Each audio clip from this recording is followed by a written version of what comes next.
Wits University Student Representative Council has launched a campaign to raise 21 million to help students that it says are at risk of financial exclusion. The SRC says over 8,000 students might not be able to continue their studies because of unpaid fees. Joining me to talk about this is Wits SRC Treasurer General Kanaka Muzanani, as well as the Wits Dean of Student Affairs Jerome September. Also, the EFF are going to court challenging a directive by the Minister of Higher Education sent to the University of South Africa to cut its enrollment numbers by 20,000. For that conversation, we have the EFF Student Command Leader, Amandla Shikwambane. We want to hear from you as well. You can tag us on Twitter at Newzroom405. WhatsApp your questions and comments at 072-110-5584. Gentlemen, good evening and thank you for your time. Thank you very much. Good evening, Thabo, and good evening to your viewers as well. I'll start with you then, Kanankana. What are the issues at play here, right? There are seemingly more students now who are facing a risk of financial exclusion. In fact, you're saying under general you have about 2,000 students. Now that number has quadrupled. Well, Thabo, I think what is at play here is that the University of Witwatersrand and seemingly with the Department of Higher Education and Training are failing to acknowledge the fact that the pandemic affected the vast majority of our people, and students do form part of that group as well. And I say this because you, for instance, have students who are funded by bursaries who got defunded as a result of the fact that the companies that are funding them were unable to generate sufficient income as a result of the lockdown. Secondary to that, you've got students who lost their household breadwinners, who are their parents, and you then have students who, had parents and the household income was above 600,000, and they were able to afford their tuition fees at Wits University. Right. But due to retrenchments and job losses, they are now on the lower part of the threshold of the echelon, and as such, they are unable to settle their fees with Wits University. Now, there are 37,500 students or so that are enrolled at Wits University, and Wits says about 27,000 of those are in some form of a financial aid scheme, bursary, or NSFAS. And they're saying, well, this is the bottleneck.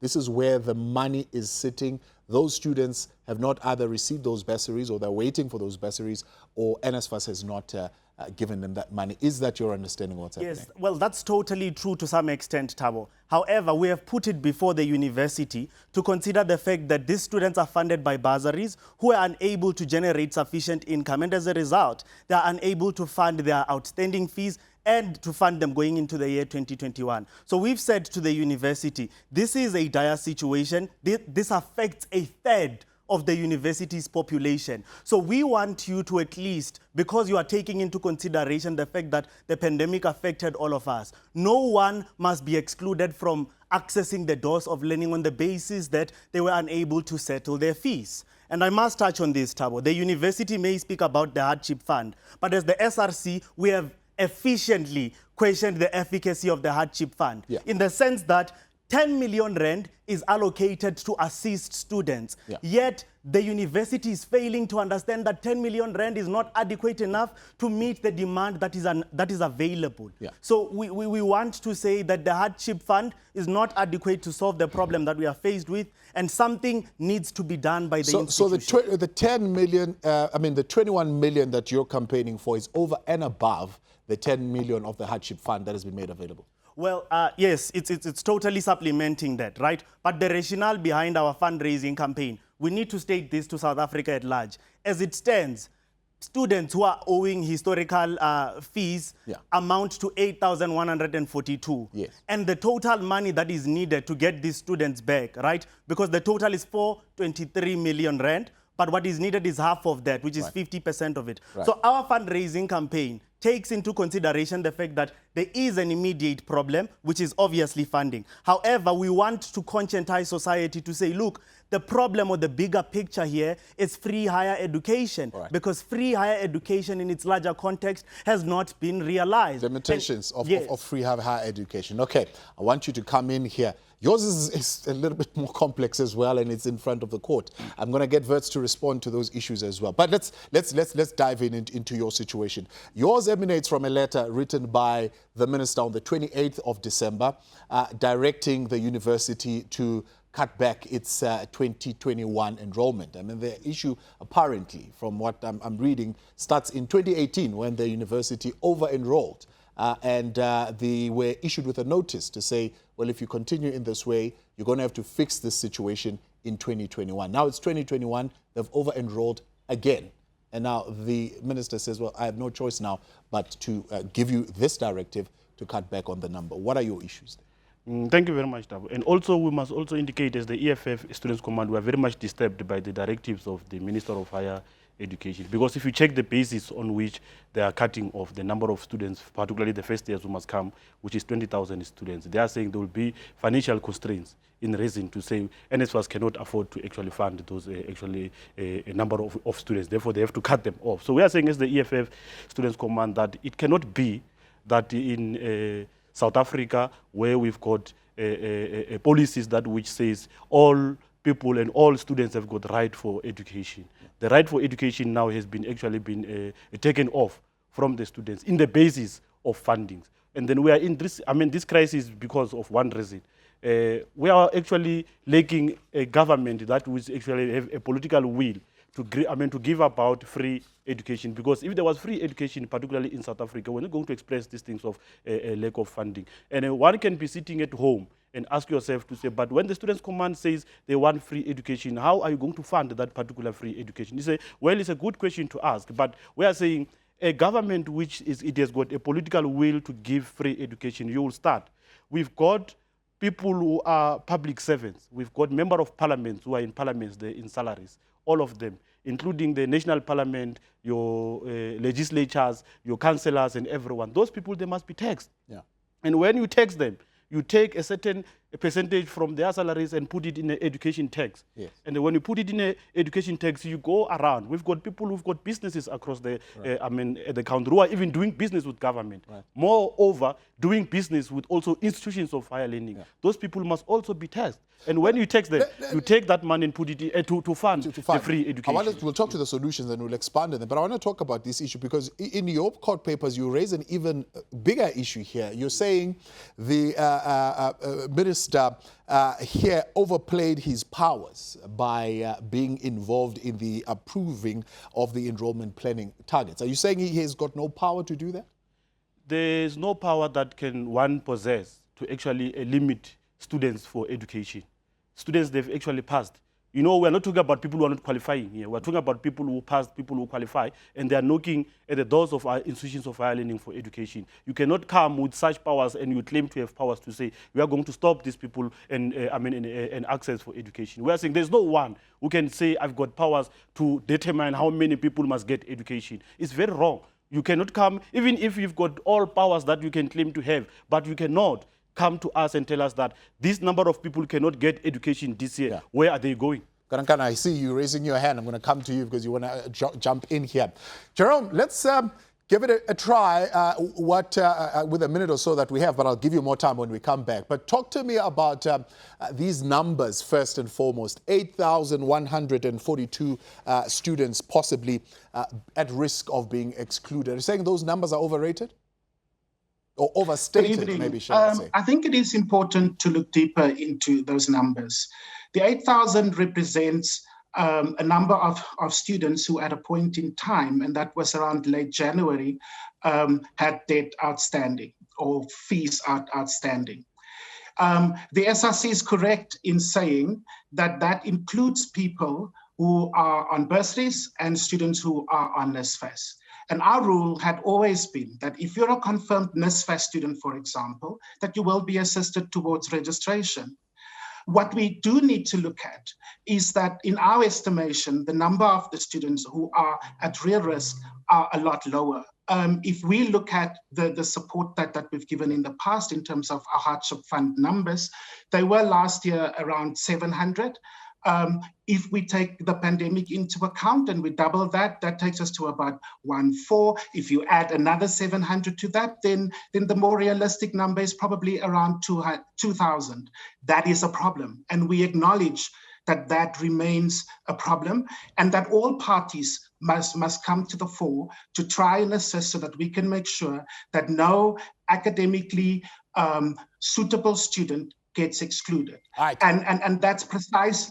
Jerome, let's hold it there. Let's hold that thought because I want to come back and get into those details. I see the Treasurer General of the SRC wanting to jump in. Let's take a break. We'll give you an opportunity when we come back. Nkanankana Mudzanani, as well as the Wits Dean of Students there, Student Affairs Jerome September, will go at it, plus the EFF Student Command Leader Manda Shkwambani. The questions we are dealing with today have got to do with the funding of our institutions of higher learning. This, as a number of reports have been doing the rounds, around 8,000 potential students at risk of exclusion at Wits University, 20,000 other students going to be cut back from UNISA. Plus, NSFAS saying there are students who are above the threshold of 350,000 per annum who were accidentally, I don't know, a glitch in the system, funded in 2020. They will not be funded in the year 2021. And of course, the EFF is also pretty much against that. SASCO as well has come on very strongly saying, well, those are the faults in the system, but it's an attack on the poor.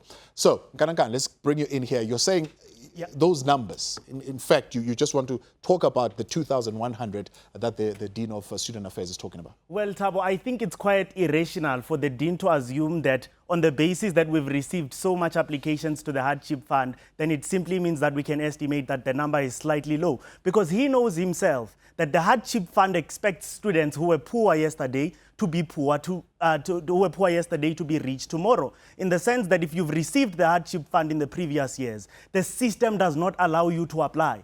So if I am a vet student, I've received the Hardship Fund in first year, going into my second year, the system does not allow me to actually apply for the Hardship Fund. But not only that, he knows that as it stands, we've received close to 2,000 applications into the Hardship Fund, and the amount of students we have rejected, it's actually quite appalling.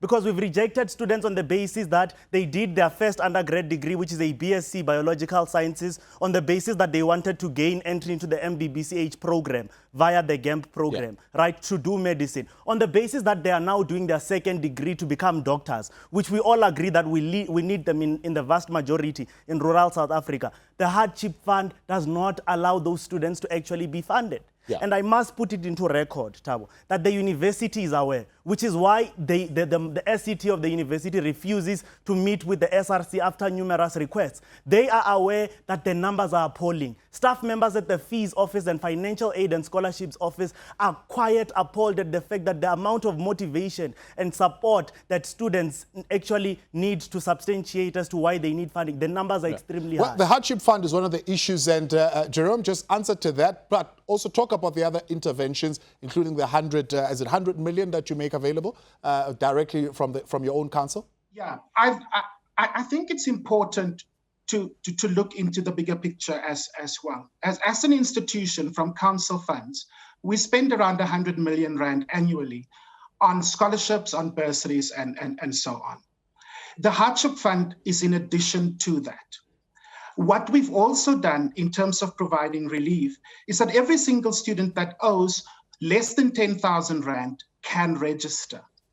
For the rest who owes more than 10,000, they are required to pay half the fee of what is outstanding, and they are then able to register. Yeah. But Jerome, there is a call for you to relax your financial rules even more if you are understanding the situation of the pandemic and how that has certainly hit hard, not just the initial 2,100 students that you would have been looking at, but the even more now who have lost their jobs. I mean, we're talking about 2 million South Africans possibly who were able to pay maybe in the previous year, who are now unable to pay because they are out of work. And we have done so. In terms of the real issue here is about the limitation on the number of the money that we have, right? That is a real issue. Yeah. That the 100 million, together with the 10, together with the other concessions, means that we are not able to extend the support that we are able to give to an unlimited amount. And so there has to be a number of rules in place to ensure that we help the deserving students. What we have said to the SRC was that there is a category within the hardship called exceptional circumstances. And certainly that is where a case for a particular student can be made to come forward and to say, last year, my family income was, let's say, was over 600,000 Rand. That means that I did not qualify then. But my father's business went down, or a breadwinner passed away. That student will now qualify because we have a category that says special considerations. And so the idea that the fund is simply closed and that we're no longer supporting people who did not previously qualify is just not true. What we've also done is we have in the last year, we've not charged any interest on outstanding debt, which is what we usually do. We've already made the commitment that we will not do it again this year. And we're continuing our efforts to be able to raise as much money as we possibly can so that we can assist as many students as we possibly can. But you've also raised your tuition fees by what, 4% or so? Yeah, 4.7. 4.7%? Yes, and Thabo, you'll understand, we are not a business, but we have bills to pay. We have financial commitments to make. And so in terms of fee increases, it was at the lowest possible rate, and it was the recommendation from government that we went with. So it's that on the one hand, while we've also at the same time increased support to our students. And we continue to increase our support and to try and find ways that we can support our students better. Jerome, let me hold you there. Let me bring you in here, Mandla. The question of the Act, right, of higher education and the role of the minister to ensure the sustainability of state funds, right, comes into question, I suppose, in your court challenge, because the minister is going to come and say, well, I do have the right to monitor state funds. We all know we're under a fiscal constraint at the moment, and the over-enrollment at UNISA will continue to, I suppose, threaten the sustainability of NSFAS to start with.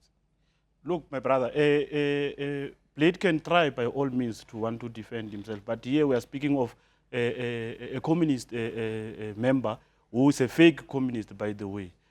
There is a freedom charter that which was adopted in the year 1955.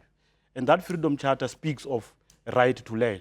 And that freedom charter speaks of a free, quality and well-resourced education that which must be implemented by the very same government. And now, to have a minister of higher education by the like of Blade, who then comes in and says, we are going to have financial constraints based on the NSFAS funding, and also we are going to reduce the number of people that the universities must take, or particularly UNISA must take. It's actually unfounded to us, because we are saying to you, it's almost 66 years now that Freedom Charter is in existence, and nothing which is inside there is being implemented by now. So we are saying, who actually put us into this mess if it's not you?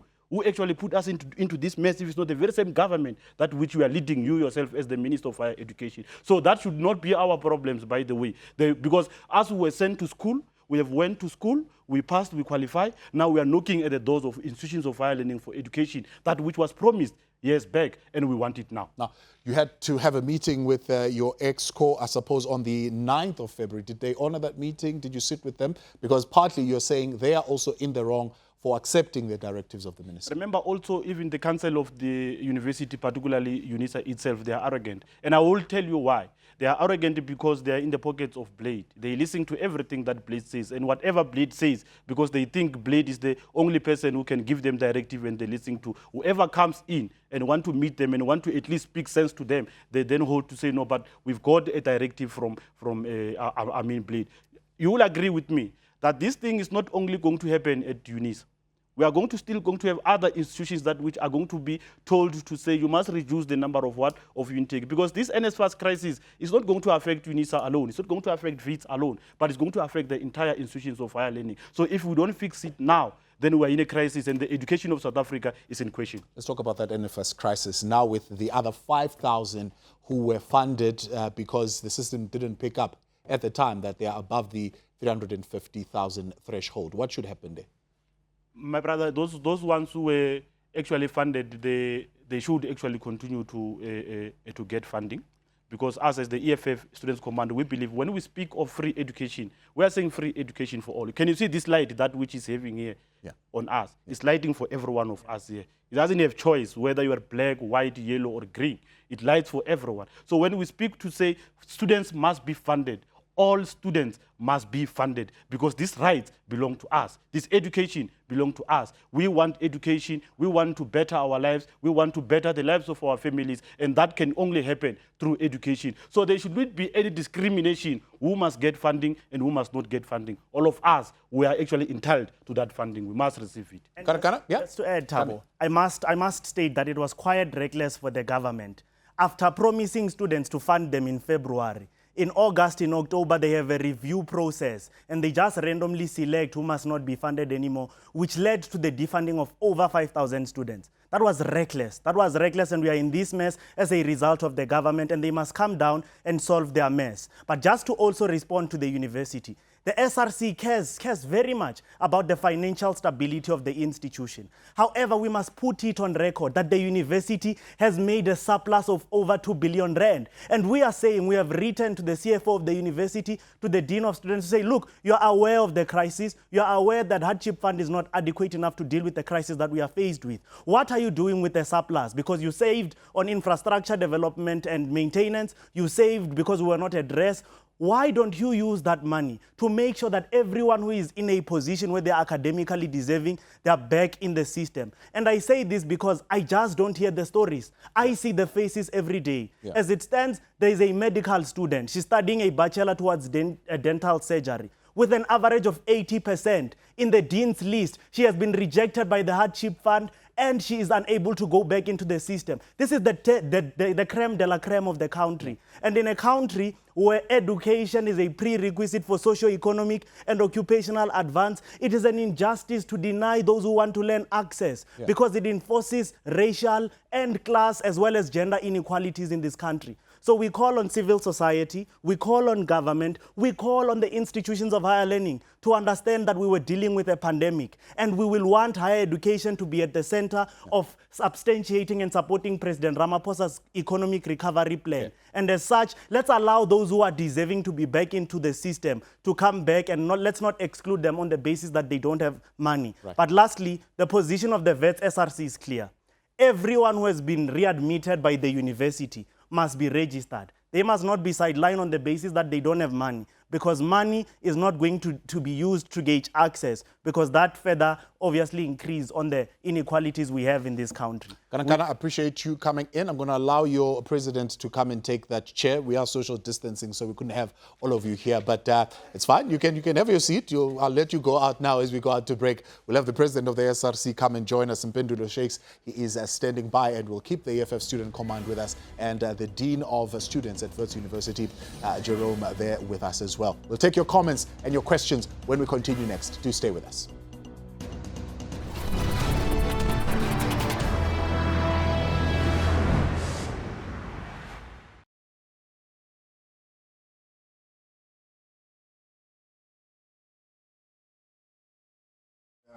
No, I didn't know, man. I thought he was coming in. But you've been doing interviews before, man, in fame.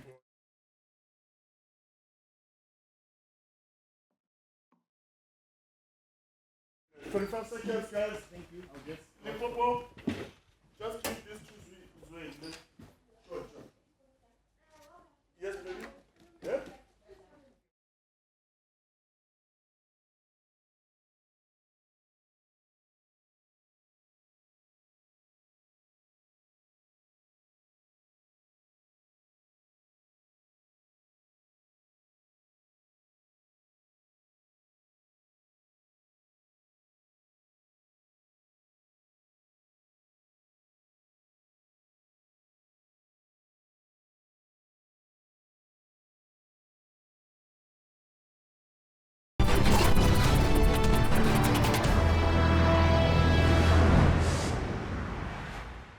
Back with you on the Newsfeed Late Night. Thanks for staying on. Our reporting continues now with our conversation on the funding of higher education institutions. A lot of points being raised here tonight, including the question around the powers of the minister to determine the number of those who are enrolled at institutions of higher learning. The minister argues that this, of course, is to ensure that there is sustainability as far as NSFAS is concerned.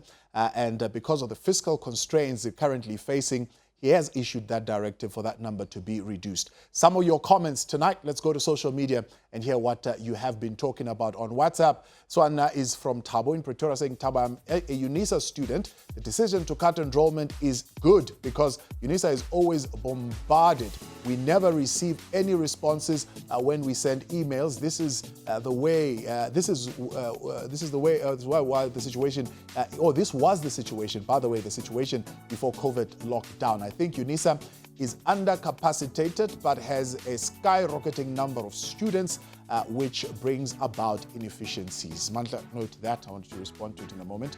From Daba saying, good evening. I have a question about the disqualification of certain university and TVET colleges degrees by NSFAS due to the degree lacking relevance and are unsustainable for job opportunities. From Baba Lwa saying, why were students called on to appeal to residences and res officers? Offers were sent out to students, yet the minority of them cannot return to Wits residence if not invited by their faculties. Why was this not said from the get-go that only selected students will come back? And why was the selected group not notified instead of giving students false hope that they will return to res? Jerome, I think that is for you. Babala also goes on and says, why we can't. Okay, you can go back to that question. If we can. All right, we seem to have moved on. Right, it says we can't study effectively at home. We have to wait for everyone to sleep first. Okay, thank you, Babalwa Bensu in Tembisa. From Boza in Mpumalanga saying the government should intervene because NSFAS is wasteful in funding. They should conduct research to find sponsors to accommodate their bill. All right, thank you very much for those comments on WhatsApp. Mandla, I will start with you. I'm going to bring you in, Pendula, in just a moment. But talk to that issue of UNISA is already overcrowded and undercapacitated. There's too much intake already as it is, and the systems are clogged. You know, the reply that you just read from WhatsApp, there are people who are speaking comfortably because they are already in the system. But if you take a step back, you look, and you say you are the one who's been rejected by the system now on the basis of actually funding. He is actually, or she is actually raising the fact that there's a capacity in terms of maybe the staff, in terms of maybe when they send emails, they're not being responded. That is not the problem of the students, by the way. That's the staff problem. And it must be intensified by the institutions itself, because the institutions should make sure that there's enough staff that is injected in the institution to assist students in responding to emails, in responding to issues of students with regard to academics, activities. Yeah. So it shouldn't be a problem of students who want to access education. So I find it very difficult but is that not proof for you that if you overcrowd the system becomes clogged and becomes ineffective? But also, you know, we don't have problem to also to go to class. Maybe we go in the afternoon. We also go in the evening to have actually time frames in terms of attending actually classes. But the overcrowding that which they're speaking about this particular year is that the institution itself is lacking in terms of the staff. Yeah. So if it's lacking in terms of the staff, that should be the problem of the institution, to make sure that they inject more staff to assist in issues of academics, and also to assist in issues of all students in the institutions, particularly UNISA. So that shouldn't be a problem to say students now, they cannot go and get education. And we want to make it clear now to say we are actually appalled by the manner in which Blade is running this ministry as a Minister of Higher Education. We think Blade is old enough now. It's time that Blade must go, because Blade has made many promises to the students. Last year, you will remember very well, during the COVID time, where it was still strong. When he went to national TV, he said they're going to provide laptops for students for e-learning. They're going to provide data for students for e-learning. And we have raised a number of issues to say, but Minister, these people you are talking about that they're going to get laptops, how tell us the system, how are you going to actually distribute all those laptops? Even to date, I'm telling you that there's no one who's using NSFAS who has received a laptop for e-learning. Data is worse. Go to TVET colleges. Yeah. They can't even come up with a system of e-learning itself. So then it's a crisis. So there's no plan that which will come from Blade. Hence now, you want to reduce the number of what? The number of students. I even believe and strongly believe that the question is not because of funding alone, but you can see Blade that now is actually in a corner wherein there will be more students who are coming to institutions, and now they will be forced to go for e-learning. And when they go for e-learning also, there will be a crisis of distributing. They promised laptops that which he promised, and he have never delivered. All right, we'll come back to some of the solutions. Pendula, let me bring you in. How is the university handling the possible risk of exclusion of 8,000 students? How do you see it? So I must say this. There's been a level of outsourcing thinking, first from the government and the university, right, to student leaders, right? And we eventually have to come up with a solution for students. And we have, as the Wits SRC, I think our Treasurer General would have spoken on this, we have, as the Wits SRC, come up with an intervention strategy, right, in the immediate term. But in the long run, we must take this conversation to its logical conclusion, that being free and quality decolonized education in our lifetime, right? Yeah. So as an intervention strategy, our point is to fundraise 21 million for these over 8,000 students who are at financial risk. Look, we've looked at the numbers, and that's how we got to the 21 million. We've broken down the numbers. That's why to this day, the university cannot deny that the numbers are the way they are. So in a sense, our response is an outsourced thinking. We are acting on behalf of government. We're acting on behalf of the university, right? Because they are not coming up with a solution that is adequate enough to ensure that the doors of learning are open for everyone, right? I want to cite something. In South Africa, free education is a precondition for socio-economic and occupational advance. Yes. Right? And if the doors of learning rise high at the doors of some youth and never rise at the doors of some, then education becomes the means of sustaining race and class inequality and not of defeating them. Right? So in a sense, we are saying, look, government, the university, civil society, and the public sector need to come to the party. All right. Jerome, let me come back to you. There's one issue that was raised on WhatsApp, that the RES have sent students notes to accept their accommodation for the year, yet the university is not accepting them to get into the program, and nobody communicated with them to say, well, you're not in the program. Tabu, if I could just take a step back, because my treasurer made a comment earlier that I can't let go.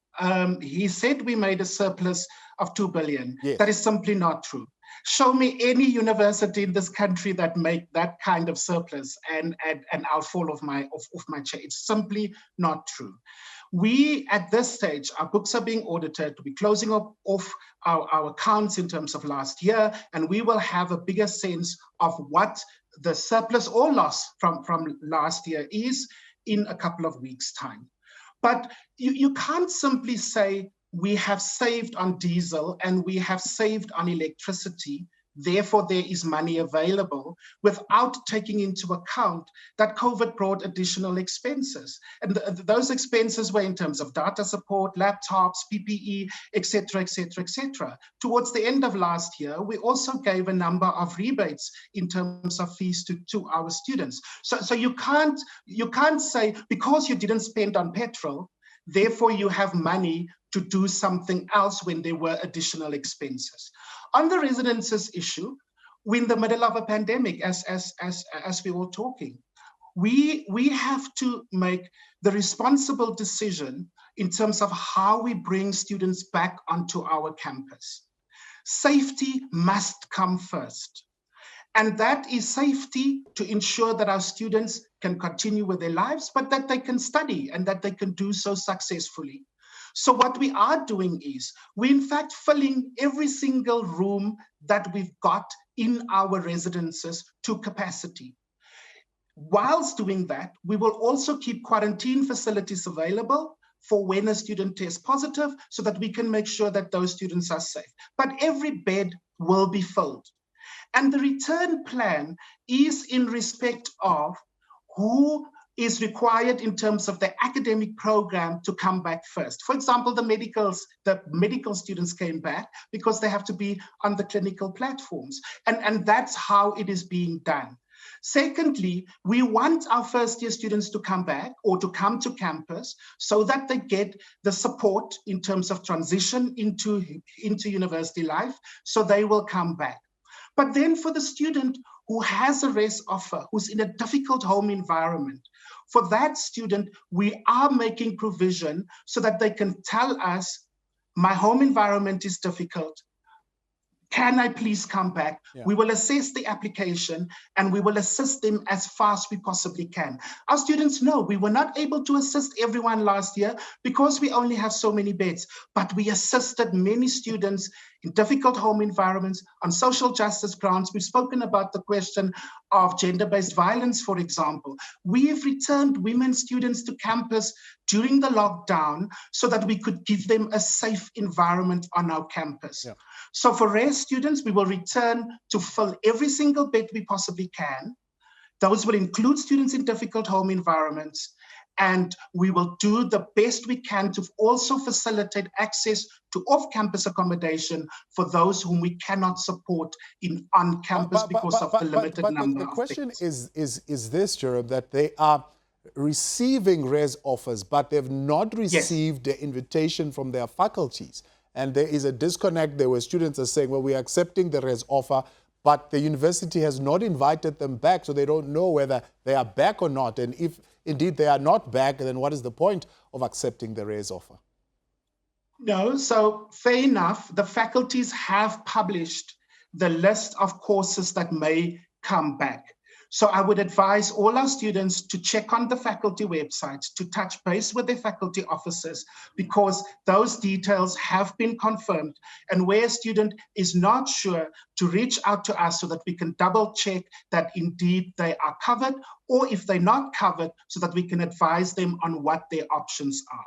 The programs have been published. We will be online and students can check. If they don't know where to check, they can either speak to myself or they can check on the university website or with their faculty registrars, and that information is available. All right, let's take a break. When we come back, Mpendulo, I'll give you an opportunity to respond to that surplus question.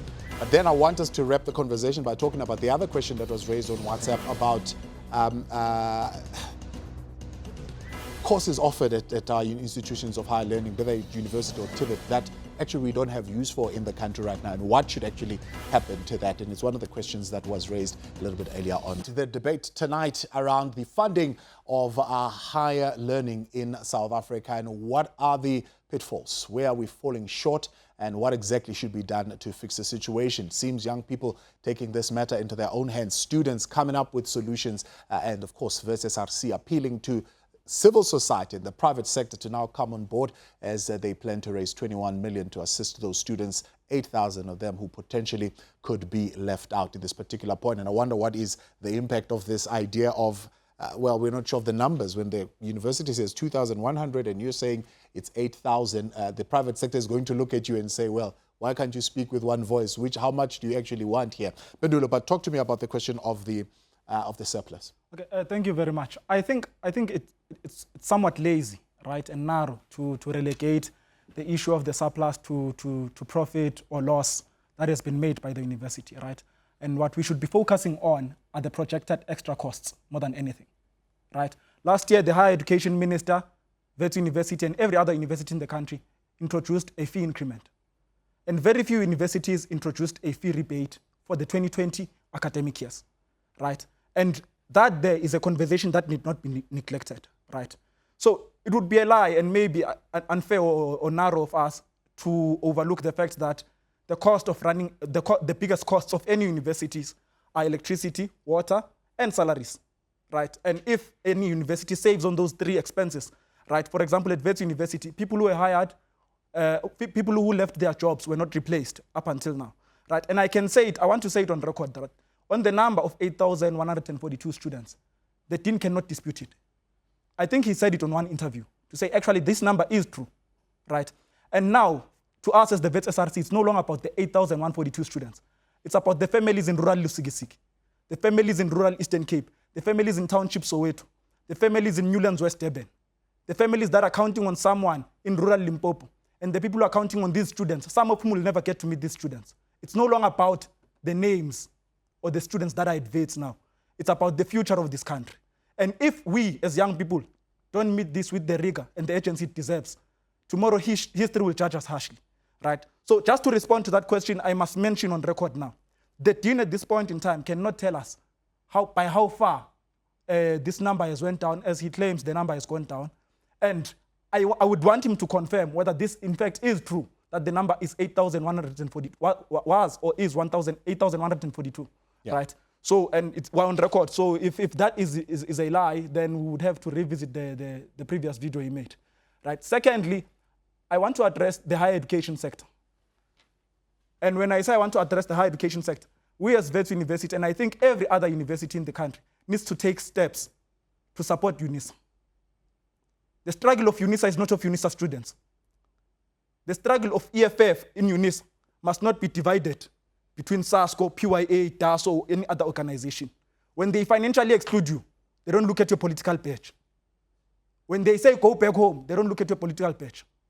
And on that same note, I'm encouraging students, communities from all walks of life to ensure that these 8,142 students come back into the system.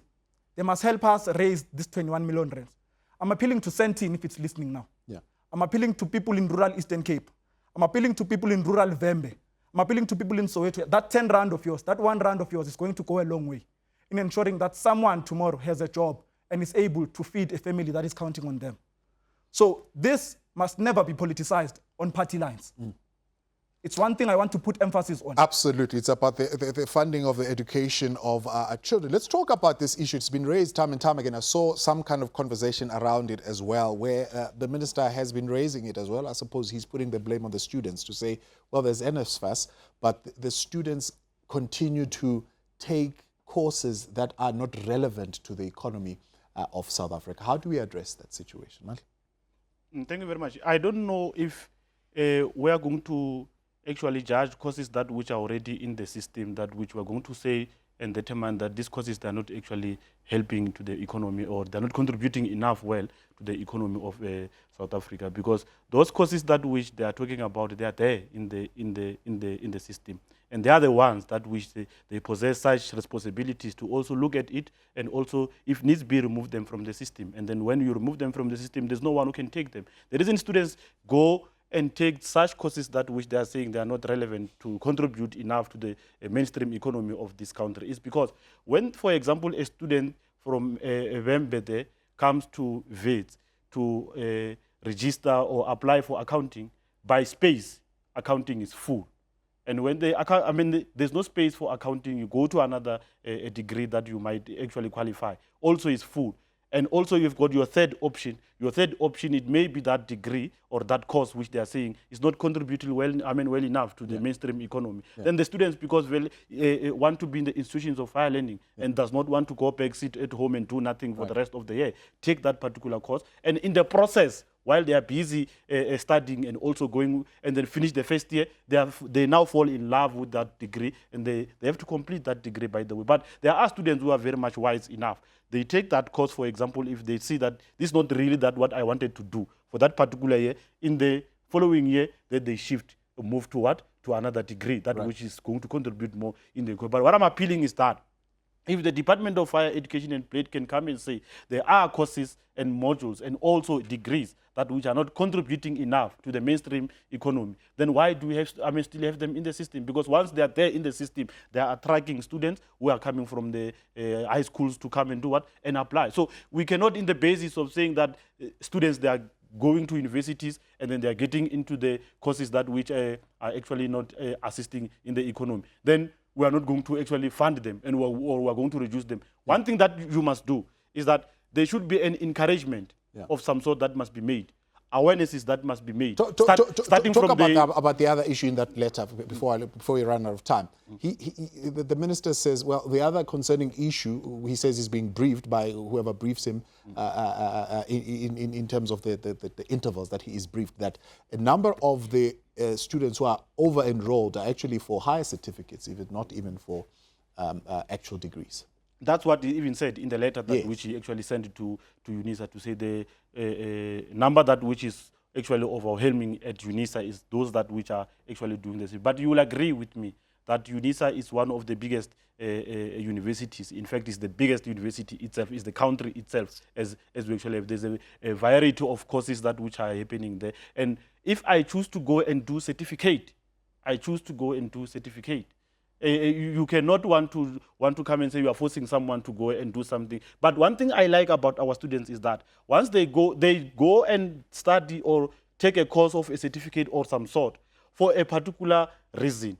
Maybe they did not get a space in the degree which they're looking for, because of there's also limitation in terms of numbers of how many students must actually register in that particular degree. And if they don't have that space, then they opt for other courses, which it may be in that case a certificate course. And then when they finish that certificate course, eventually they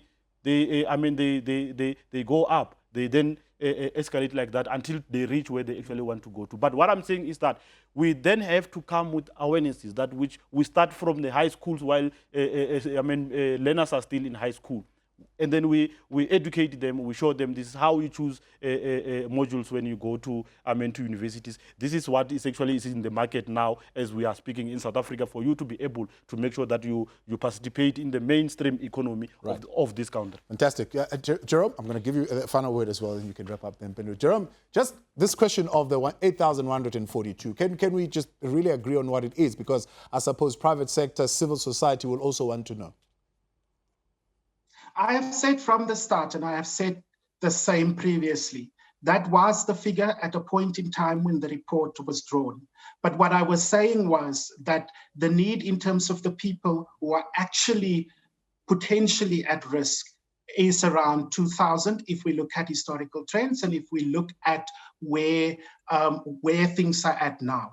As I'm sitting here, that number in terms of 8,000 is busy going down because it's a fluid number. People are paying, people are coming to the party, says, can you assisted and so on. But the real issue is, Tabu, Pendula that says, can the you SRC give him has real numbers that it is going down? Around Can you give him and show him real numbers and real yes, that it's going down? Because people are busy registering. As I'm sitting here, students are making a plan.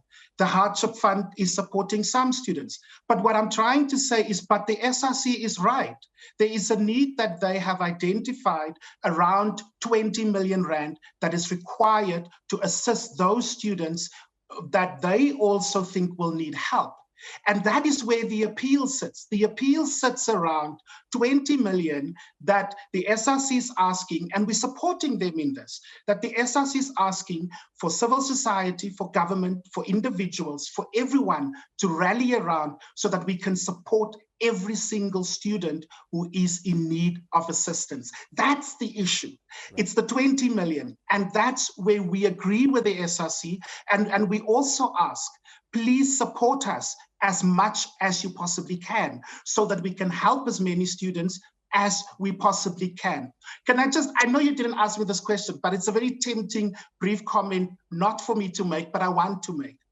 It would be very sad if we look at what students study only in terms of what is deemed to be contribution to the mainstream economy. It would be a sad day if we start saying philosophers are no longer required in our society, or sociologists are no longer required in our society, or people in the humanities are no longer required in our society. And so we need to have a broader conversation about the kinds of people we need in our society to help create the sort of humane society that we aspire to have. It can't be as narrow as you are not contributing to the mainstream economy. Yeah. Sorry, it was just tempting because I hear you. The conversation absolutely. limit. Yeah, no, I appreciate it. I am out of time, but I want to give Pendula the last 30 seconds just to, in summary, what you want to say. Okay, first, I want to agree with the President and the Dean to say it exposes a level of intellectual bankruptcy and perhaps ignorance for one to say there's courses we need and there's courses we don't need, right? I mean, there's institutions that specialize in courses that we need and don't, right? And if there's an institution in this country that is offering a course that they need, where that is not needed in the event that it's needed, it would really expose like the entire existence of that university as null and void, right? And lastly, as I conclude, I would want to say, I want to plead again to civil society to say it's no longer about the 8,142 students. It's now about their families. I want to call on the EFF. I want to call on the DA. I want to call on the PAC, the IFP, every other political party in civil society to say, please, assist these students. It's no longer about them now. It's about their families. The country took a very harsh hit last year. Yeah. And if we don't respond adequately to it, we will regret it in 10 years from today. Gentlemen, I appreciate your time. Thank you very much for joining us today. That is the SRC president at Wits University, Pedulo Mfeka, Wits Dean of Student Affairs, Jerome September, and EFF Student Command Leader, Mandla Shikwamban. And thank you for your comments and your tweets tonight.